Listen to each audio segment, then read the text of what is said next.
ओम शांति। आज 7 दिसंबर 2021 के बाबा के मधुर महावाक्य सुनेंगे। और आज की मुरली में बाबा कहे कि बाबा को कहते हैं दिल वाला। दिल वाला परमात्मा को क्या पसंद है? सच्ची दिल, साफ दिल पसंद है। तो बाबा कहे जो बच्चे सच्ची दिल से बाबा को हर बात सुनाते हैं वो दिल वाले की दिल को जीत लेते हैं।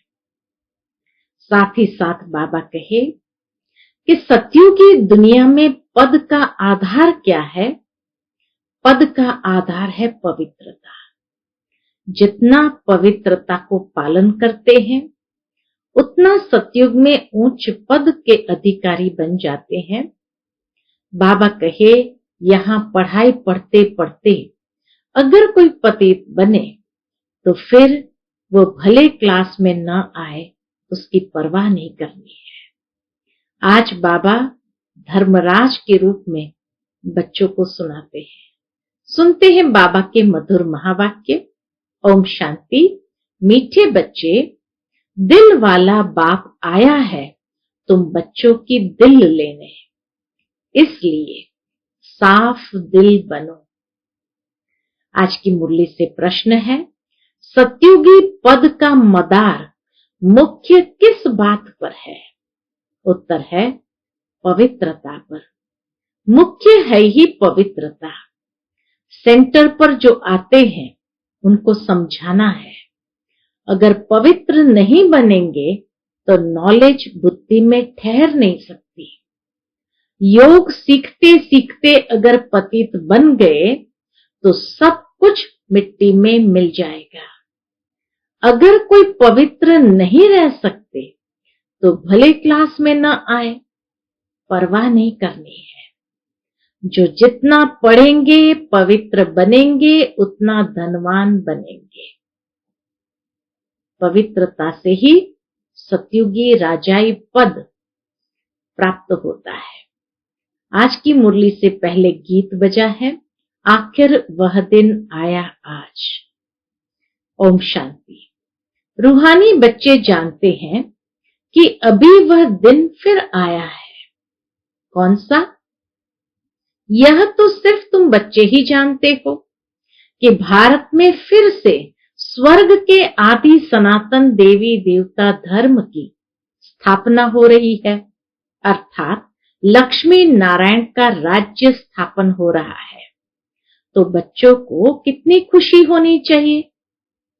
जिस पतित पावन बाप को हम पुकारते हैं वह आया हुआ है।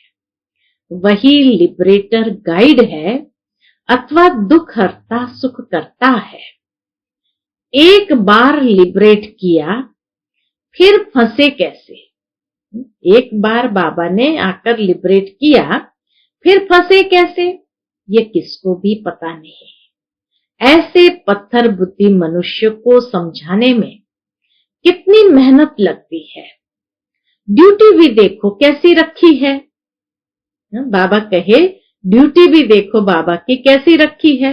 मूत पलिती कपड़ों को आकर साफ करो। शास्त्रों में गायन है ना, मूत पलिती कपड़ों को आकर साफ करो। ये ड्यूटी बाबा को दी है। आत्मा और शरीर दोनों पवित्र तो देवताओं के ही है। रावण राज्य में शरीर तो किसका पवित्र हो न सके। शरीर तो पतित है ही। इन सब बातों को कोई जानते ही नहीं। करके आत्मा कुछ पवित्र है तो प्रभाव निकलता है, परंतु फिर भी पतित तो बनना ही है ना। बेहद का बाप पतित पावन आकर कहते हैं ये 5 विकार शैतान है, इनको छोड़ो। अगर मेरी नहीं मानेंगे तो तुमको धर्मराज तंग करेंगे। तुम ऑलमाइटी अथॉरिटी का कहना नहीं मानते।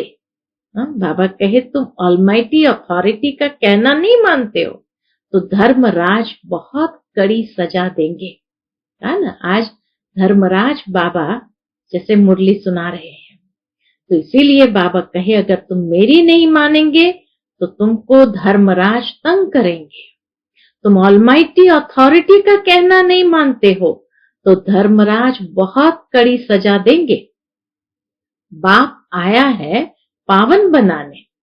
तुम जानते हो हम ही पावन देवी देवता थे, अब हम पतित बने हैं, तो अब फट से वह छोड़ देना चाहिए।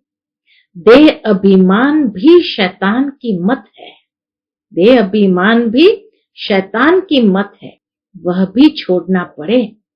पहले नंबर का जो विकार है वह भी छोड़ना पड़े।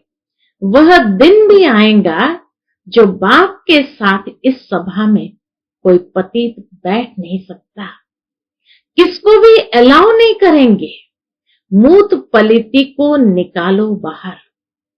बाबा कहे पवित्र ब्राह्मण आत्मा के साथ अशुद्ध बैठ नहीं सकेंगे, इंद्र सभा में आने नहीं देंगे। फिर भल कोई कितना भी करोड़पति हो व क्या हो, सभा में आ न सके। धर्मराज कितनी कड़ी बात आज सुना रहे हैं। बाहर में भल उनको समझाया जाता है, परंतु बाप की सभा में अलाउ नहीं किया जाता है। अभी अलाउ किया जाता है भीति के लिए, उनको आने वाली दुनिया की भीति के लिए, फिर नहीं। अभी भी बाबा सुनते हैं, कोई पतित आकर बैठे हैं तो बाबा को अच्छा नहीं लगता है। ऐसे बहुत है जो छिपकर आकर बैठते हैं। ऐसे ऐसे को बहुत सजा खानी पड़ेगी। मंदिरों ठिकानों में स्नान करके जाते हैं, बिगर स्नान कोई जाते नहीं होंगे। वह है स्थूल स्नान और यह है ज्ञान स्नान। इससे भी शुद्ध होना पड़े। ज्ञान स्नान से ही तो आत्मा शुद्ध होती है, तो इससे भी शुद्ध होना पड़े। कोई मांसाहारी भी आ नहीं सकते। जब समय आएगा तो बाबा स्ट्रिक्ट हो जाएगा। दुनिया में देखो भक्ति का कितना जोर है। जो अधिक शास्त्र पढ़ते हैं वह शास्त्री का लक़ब लेते हैं। जिन्होंने अधिक शास्त्र पढ़ा तो उनको शास्त्री का लक़ब मिला। तुम अब संस्कृत आदि सीख कर क्या करेंगे? बाबा कहे अभी तुमको संस्कृत आदि सीखना नहीं है, तुम अब संस्कृत आदि सीख कर क्या करेंगे? अब बाप तो कहते हैं कि सब कुछ भूल जाओ, जो पढ़ा हुआ है वो भी भूल जाओ, सिर्फ एक बाप को याद करो तो तुम पवित्र बन विष्णुपुरी के मालिक बन जाएंगे। जब इस बात को अच्छी रीति समझ जाएंगे तो ये शास्त्र आदि सब भूल जाएंगे। यह जो पढ़ाई पढ़कर बैरिस्टर आदि बनते हैं, उन सबसे ऊंच पढ़ाई यह है। कितना बाबा ने इस पढ़ाई का महत्व बताया कि कोई डॉक्टरी पढ़ रहा है, बैरिस्ट्री पढ़ रहा है, उन सबसे उच्च पढ़ाई यह है जो परमात्मा नॉलेजफुल आकर पढ़ाते हैं। बुद्धिमानों की बुद्धि उनको कहते हैं। उनको कहते भी है पतित पावन आओ, परंतु यह नहीं जानते कि हम पतित है। बाबा तो ये समझाते रहते हैं। सतयुग को कहते हैं राम राज्य, कलयुग को कहते हैं रावण राज्य। इस समय सब पतित है। पावन देवी देवताएं तो मंदिरों में पूजे जाते हैं और उनके आगे पतित जाकर माथा टेकते हैं। इससे सिद्ध हुआ कि वह पवित्रता में सबसे ऊंचे हैं, सन्यासियों से भी ऊंचे हैं। सन्यासियों का मंदिर थोड़ी बनता है। देवी देवताएं तो नेचुरल है, सन्यासियों से भी ऊंचे हैं। सन्यासियों का मंदिर थोड़ी बनता है। अब जब तमो प्रधान भक्ति में चले गए हैं, तब फिर उनका चित्र रखते हैं। उसको कहा जाता है तमो प्रधान भक्ति।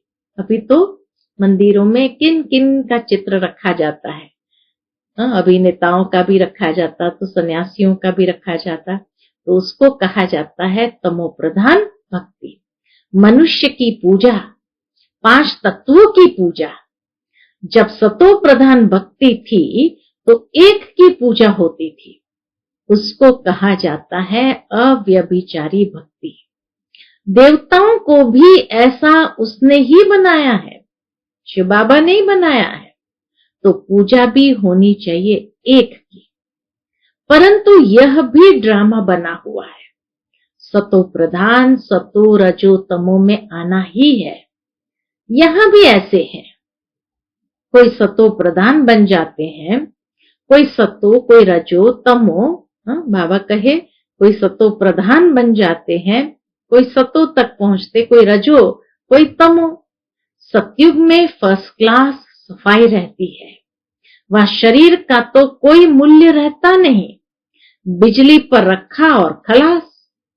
ऐसे नहीं हड्डियां कोई नदी आदि में डालेंगे, ऐसे भी नहीं शरीर को कहां उठाकर ले जाएंगे, यह तकलीफ की बात होती नहीं।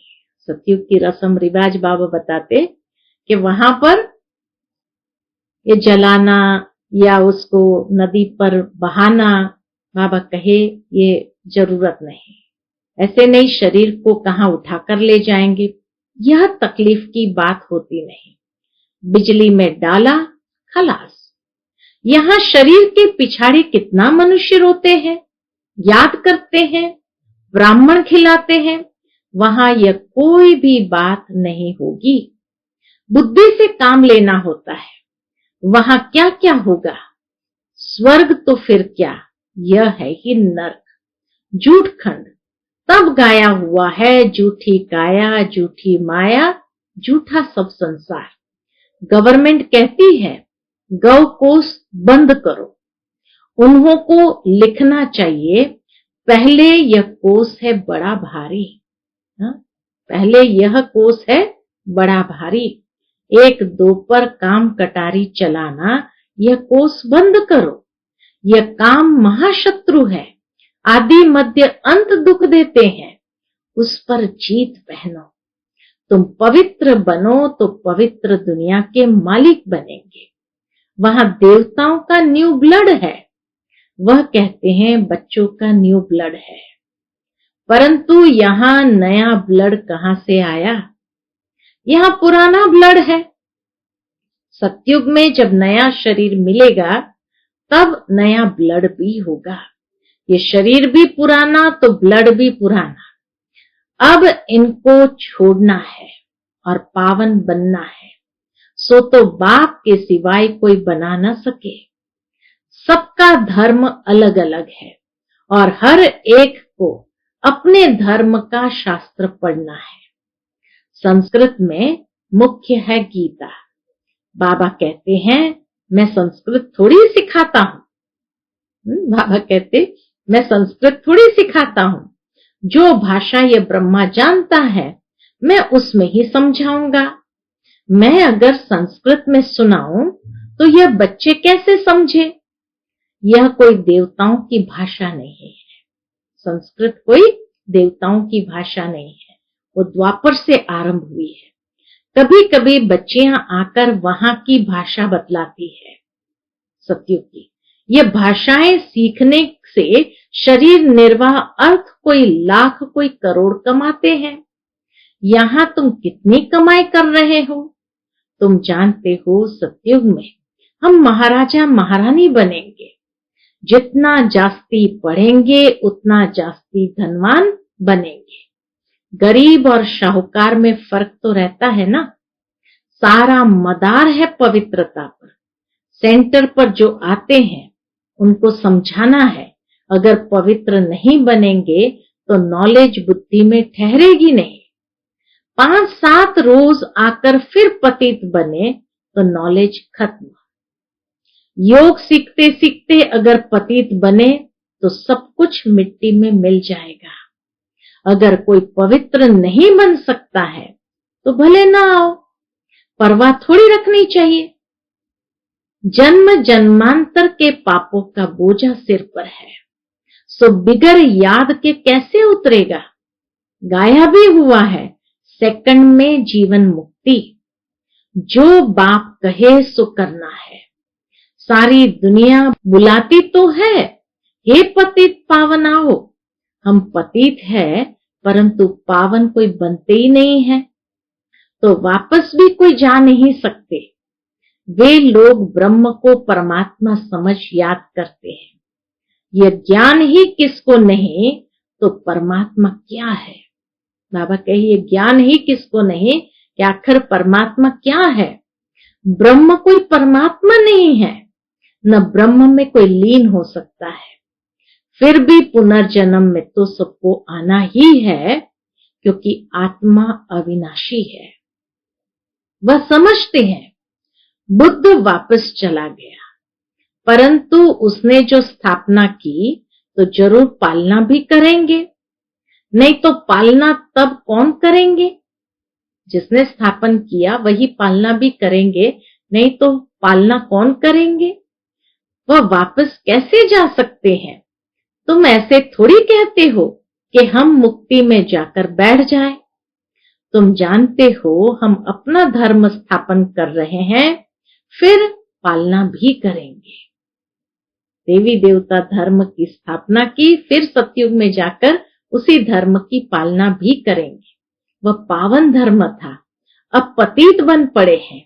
आएंगे भी वही जो इस धर्म के होंगे। यह कलम लग रहा है, सबसे मीठे ते मीठा झाड़ है यह देवी देवता धर्म का। इसकी स्थापना का कार्य हो रहा है। शास्त्र आदि जो भी बनाए हैं सब है भक्ति मार्ग के लिए। एक बाबा का ही गायन है, एक शिव बाबा का ही गायन है जो आकर मनुष्य से देवता बनाते हैं। तो ऐसे बनाने वाले बाप को कितना अच्छी रीति याद करना चाहिए। यह भी जानते हैं ड्रामा अनुसार भक्ति मार्ग को भी चलना ही है। वास्तव में सर्व का सदगति दाता एक है, तो पूजा भी एक की करनी चाहिए। देवी देवता जो सतो प्रधान थे वह 84 जन्म भोग कर तमो प्रधान बने हैं। अब फिर सतो प्रधान बनना है, सो सिवाय बाबा की याद के बन न सके। न किसी में बनाने की ताकत है सिवाय बाप के। याद भी एक को ही करना है, यह है अव्यभिचारी याद। अनेकों को याद करना यह है व्यभिचारीपना। सबकी आत्मा जानती है, बाबा कहे सबकी आत्मा जानती है कि शिव हमारा बाबा है। इसलिए सब तरफ जहां भी देखो शिव को पूजते हैं। जहां भी देखो शिव को पूजते हैं। कोई भी भारत का ऐसा गांव नहीं होगा जहां शिव बाबा की पूजा न होती हो। देवी देवताओं के आगे भी शिव को रखा है। वास्तव में देवताएं तो पूजा करते नहीं है। गायन भी है, दुख में सिमरण सब करे, सुख में करे न कोई। तो देवताओं को तो आवश्यकता नहीं। फिर देवताएं पूजा कैसे करेंगे? वह है रॉन्ग। झूठी महिमा थोड़ी दिखानी चाहिए। शिव बाबा को जानते ही कहाँ है जो याद करे। देवताएं तो शिव बाबा को जानते ही नहीं है, तो वह चित्र उठा देना चाहिए जहां दिखाया कि देवताओं के आगे शिवलिंग रखा है। बाकी पूजा करने वाले सिंगल ताज वाले दिखाने चाहिए। साधु संत किसको भी लाइट का ताज नहीं है, इसलिए ब्राह्मणों को भी लाइट का ताज नहीं दिखा सकते। ब्राह्मणों को भी लाइट का ताज नहीं दिखा सकते, क्योंकि शरीर तो पतित है। जिनका ज्ञान तरफ पूरा ध्यान होगा वह करेक्शन भी करते रहेंगे। अब भूल तो कोई बना नहीं है, भूले होती ही रहती हैं। त्रिमूर्ति का चित्र कितना अच्छा है। यह बाप, यह दादा। बाबा कहते हैं तुम मुझे याद करो तो यह बन जाएंगे। देही अभिमानी बनना है। आत्मा कहती है मेरा सिवाय एक बाप के और किसी में ममत्व नहीं है। आत्मा ये कहती है मेरा सिवाय एक बाप के और किसी में ममत्व नहीं है। हम यहाँ रहते भी शांति धाम और सुख धाम को याद करते हैं। अभी दुख धाम को छोड़ना है, परंतु जब तक हमारा नया घर तैयार हो जाए तब तक पुराने घर में रहना है, नए घर में जाने लायक बनना है। आत्मा पवित्र बन जाएंगी तो फिर घर चली जाएगी। कितना सहज है। मूल बात है ही ये समझने की कि परमात्मा कौन है और ये दादा कौन है, इसको अच्छी तरह समझना है। तो बाबा कहे मूल बात है ही यह समझने की कि परमात्मा कौन है और ये दादा कौन है। बाप इन द्वारा वर्षा देते हैं। बाबा कहते बच्चे मन मना भव, मुझे याद करो तो तुम पावन देवता बन जाएंगे सतयुग में। हाँ, बाबा को याद करो तो तुम पावन देवता बन जाएंगे सतयुग में। बाकी सब उस समय मुक्ति धाम में रहते हैं। सभी आत्माओं को शांति धाम में ले जाने वाला बाप ही है कितना सहज। बच्चों को बहुत खुशी होनी चाहिए, दिल बड़ी साफ होनी चाहिए। कहा जाता है दिल साफ तो मुराद हासिल। दिल आत्मा में है। सच्चा दिलवर आत्माओं का बाप है। दिल लेने वाला दिलवाला बाप को कहा जाता है। वह आते ही है सबकी दिल लेने के लिए। सभी की संगम पर आकर दिल लेते हैं। आत्माओं की दिल लेने वाला परमात्मा, मनुष्य के दिल लेने वाले मनुष्य। रावण राज्य में सब एक दो के दिल को खराब करने वाले हैं। तुम बच्चों को कल्प पहले भी इस त्रिमूर्ति के चित्र पर समझाया है, तब तो अभी भी निकला है ना, तो जरूर समझाना पड़ेगा। अभी कितने चित्र निकले हैं समझाने के लिए। सीढ़ी कितनी अच्छी है, फिर भी समझते नहीं। अरे भारतवासी, तुमने ही 84 जन्म लिए हैं, ये अभी अंतिम जन्म है। हम तो शुभ बोलते हैं, तुम ऐसे क्यों कहते हो कि हमने 84 जन्म नहीं लिए हैं? तो तुम स्वर्ग में आएंगे नहीं, फिर भी नरक में आएंगे। स्वर्ग में आने चाहते ही नहीं है। कई लोग इस दुनिया के स्वर्ग में आने चाहते ही नहीं है। भारत ही स्वर्ग बनना है, यह तो हिसाब है समझने का। महारथी अच्छी तरह समझा सकते हैं। सर्विस करने का उल्लास रखना चाहिए। हम जाकर किसको दान दे, हम किसी को जाकर दान दे, ज्ञान दान दे। धन होगा ही नहीं तो दान देने का ख्याल भी नहीं आएगा। पहले पूछना चाहिए कि क्या आश रखकर आए हो। दर्शन की यहाँ बात नहीं, बेहद बाप से बेहद का सुख लेना है। दो बाप है ना, बेहद के बाप को सब याद करते हैं। बेहद के बाप से बेहद का वर्षा कैसे मिलता है, सो आकर समझो। यह भी समझने वाले ही समझेंगे। राजाई लेने वाला होगा तो फट समझ जाएगा। यह तो बाप कहते हैं घर बैठे काम काज करते सिर्फ बाबा को याद करो तो याद करने से ही पाप मिट जाएंगे। अच्छा, मीठे मीठे सिकिलते बच्चों प्रति माता पिता बाप दादा का याद प्यार और गुड मॉर्निंग। रूहानी बाप की रूहानी बच्चों को नमस्ते। हम सब रूहानी बच्चों की रूहानी माता पिता बाप दादा को याद प्यार गुड मॉर्निंग और नमस्ते नमस्ते। शुक्रिया बाबा, शुक्रिया। आज की मुरली से धारणा के लिए मुख्य सार है। पहली बात, कभी भी एक दो के दिल खराब नहीं करनी है। सर्विस करने का उल्लास रखना है। ज्ञान धन है तो दान जरूर करना है। दूसरी पॉइंट, नए घर में चलने के लिए स्वयं को लायक बनाना है। आत्मा को याद के बल से पावन बनाना है। आज का बाप दादा का मधुर वरदान हम बच्चों के प्रति है, स्वस्थिति द्वारा सर्व परिस्थितियों को पार करने वाले निराकारी अलंकारी भव। स्वस्थिति द्वारा सर्व परिस्थितियों को पार करने वाले निराकारी अलंकारी भव। जो अलंकारी है वे कभी देह अहंकारी नहीं बन सकते। निराकारी और अलंकारी रहना यही है मनमना भव, मध्याजी भव। निराकारी माना मनमना भव, अलंकारी बनना माना मध्याजी भव।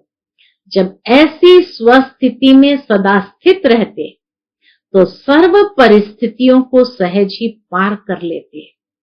इससे अनेक पुराने स्वभाव समाप्त हो जाते हैं। स्व में आत्मा का भाव देखने से भाव स्वभाव की बातें समाप्त हो जाती है और सामना करने की सर्व शक्तियां स्वयं में आ जाती है। आज का स्लोगन है, संकल्प का एक कदम आपका तो सहयोग के 1000 कदम बाप के। संकल्प का एक कदम आपका तो सहयोग के 1000 कदम बाप के। अच्छा, ओम शांति।